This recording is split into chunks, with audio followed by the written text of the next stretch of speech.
Hi అండి. నేనైతే సింపుల్‌గా ఎగ్ కర్రీని అయితే చూపిస్తున్నానండి. ఇది బ్యాచిలర్‌గా ఉండే వాళ్ళకైతే చాలా యూజ్ అవుతుందని అనుకుంటున్నాను. ఎందుకంటే 10 మినిట్స్‌లో అయితే కర్రీ అయితే రెడీ అయిపోతుందండి. ముందుగా కళాయి తీసుకొని దాంట్లో ఆయిల్ వేసుకొని మనం బాయిల్ చేసిన ఎగ్‌ను వేసుకొని దాంట్లో కొద్దిగా పసుపు వేసి అయితే బాగా ఫ్రై చేసుకోవాలండి. పసుపు వేయడం వల్ల మన కళాయికి అతుక్కుపోకుండా అయితే మంచిగా వస్తుంది, విరిగిపోకుండా ఎగ్ అయితే.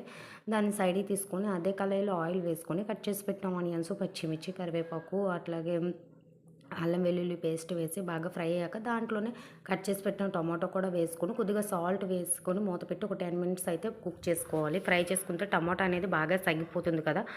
దాంట్లోనే మిర్చి పౌడర్, ధనియా పౌడర్, గరం మసాలా వేసి ఒక 5 మినిట్స్ అయితే ఫ్రై చేసుకోవాలి. దాంట్లో మనం బాయిల్ చేసిన ఎగ్‌ను కూడా వేసుకొని కొద్దిగా వాటర్‌ని యాడ్ చేసుకోవాలి. ఎందుకంటే ఆల్రెడీ బాయిల్డ్ ఎగ్ కాబట్టి ఒక 5 మినిట్స్‌లో కర్రీ అయితే రెడీ అయిపోతుందండి. ఒక 5 మినిట్స్ కుక్ చేసినాక కర్రీ అయితే రెడీ అండి.